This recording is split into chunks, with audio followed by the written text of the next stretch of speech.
The member from Toronto Danforth. Thank you, Speaker. Speaker, my question to the Premier.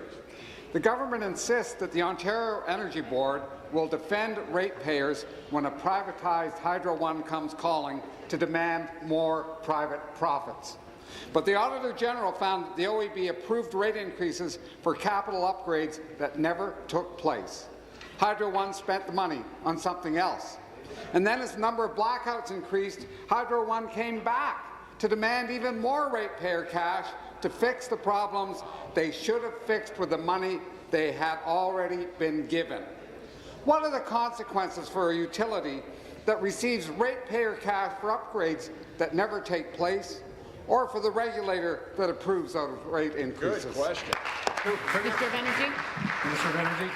Thank you, Mr. Speaker, and I'm thankful to be able to stand and clarify a lot of things that was in that question, Mr. Speaker, because Hydro One does not reflect investments in rates until those assets are in service, Mr. Speaker. So to make that clear, customers do not pay for deferred investments, and the OEB is very clear on that, Mr. Speaker. The OEB, as we've said all along, is the organization that sets the rates. They look at what is being brought forward, and then they make that decision. At no time has any decision been made to defer investments, Mr. Speaker. But what I can tell you, Mr. Speaker, that the hard work of this utility is part of what has transformed an unreliable and under-maintained system that was left in place by the PCs, Mr. Speaker, and we've turned that into a clean system, a reliable system that we have today, Mr. Speaker, and that's something that we can all be proud of, Mr. Speaker.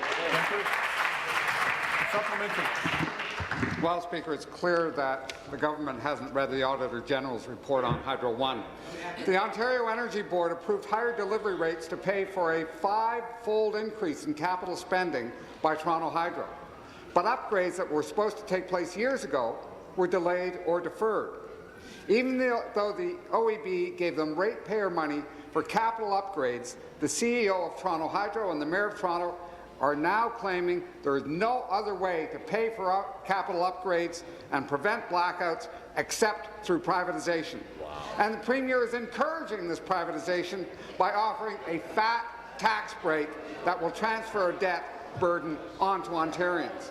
Instead of subsidizing the privatization of Toronto Hydro, why won't the Premier make sure that when the OEB approves rate increases for capital upgrades, that those upgrades actually take place? Minister. Thank you, Mr. Speaker, please. You seated, please.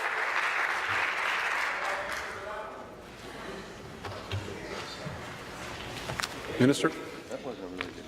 Again, Mr. Speaker, when it comes to the privatizing of Toronto Hydro, Mr. Speaker, that's a decision for Toronto City Council. When it comes to the OEB, Mr. Speaker, the agency has a strong record of reviewing rate applications with the consumer in mind, Mr. Speaker. For example, in 2010, Hydro One asked for a rate increase for its distribution and received a 9% reduction in its capital request. In 2012, Hydro One asked for a rate increase for its transmission and received a 3% reduction for its capital request, Mr. Speaker.